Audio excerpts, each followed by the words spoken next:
Hi there, in this short tutorial, I will walk you through the steps on how to change the PHP version via the Cloudlinux Selector in cPanel. My name is Nanajwa from Stomahost. Let's begin.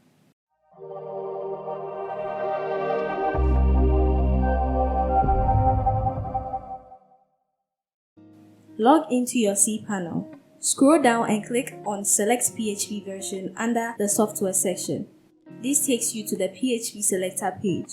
Go to the current PHP version under My Domains and select the version you want. Click on Set as Current to activate it. New PHP version activated. This brings us to the end of the tutorial. Thank you for watching this tutorial. If you have any questions, you can call our support line or send us a message on our website. And don't forget to like and subscribe to our channel.